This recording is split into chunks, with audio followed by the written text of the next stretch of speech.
Howdy, friend. Sam Houston here, hoping you're living in high cotton. And if you're lucky enough to be in Texas, I know you're most of the way there. Now enjoy your daily dose of Texas history and Texas pride.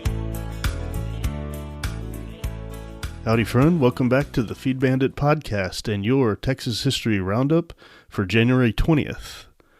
In 1875, the Texas legislature authorized Governor Richard B. Hubbard to offer a $4,000 award for the arrest of John Wesley Hardin. Hardin was subsequently captured in Florida, served time, was pardoned, admitted to the bar, and finally shot to death in El Paso. Oh, Hardin sounded like a interesting fellow. In 1889, Walter Scott Honeycutt was born in Marlin.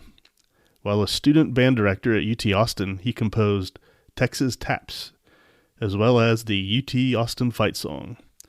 He moved to El Paso in 1933 when he was appointed as the U.S. Attorney for the Western District of Texas. While in El Paso, he composed the Texas Miner March for the Texas College of Mines and Metallurgy, now UTEP.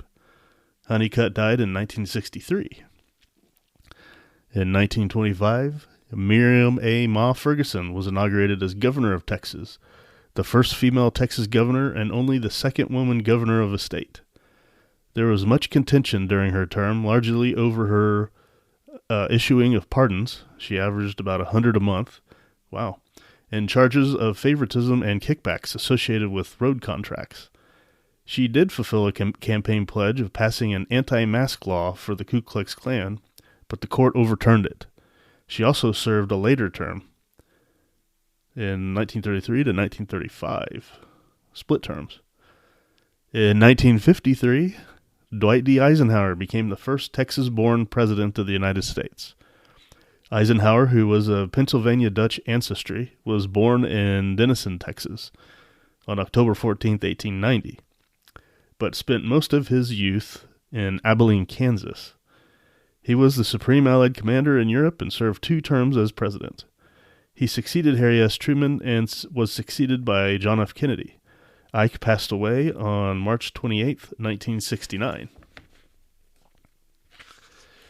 In 1968, the University of Houston Cougars and star Elvin E. Hayes, under coach Guy V. Lewis, in what has been termed the game of the century, defeated the UCLA Bruins and Lou Alcindor, who's later known as Kareem Abdul-Jabbar, under coach John R. Wooden, 71-69 to break UCLA's 47-game win streak. Wow. In 2001, George W. Bush was inaugurated as President of the United States. He was elected to a second term and served until January 2009. Although George W. Bush is, in my book, not a Texan. He was not born here, at least. He's a Yankee, that's for sure. That's what happens when, they come down and infiltrate our state. We get George W. Bush.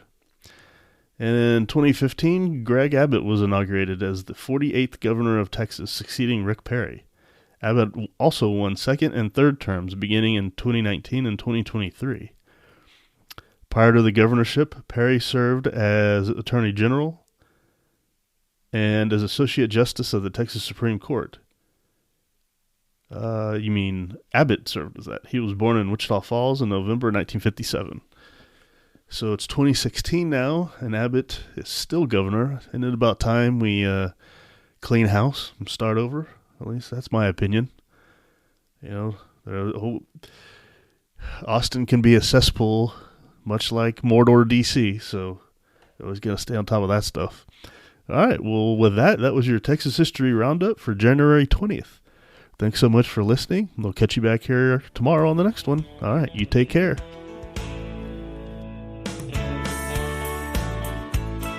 Well, there you have it.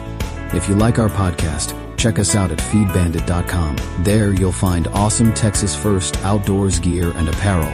Your purchase helps support the Bandits and keeps this podcast on the air, fighting for you and for Texas. Remember, preserve the tradition, protect the legacy. Until next time.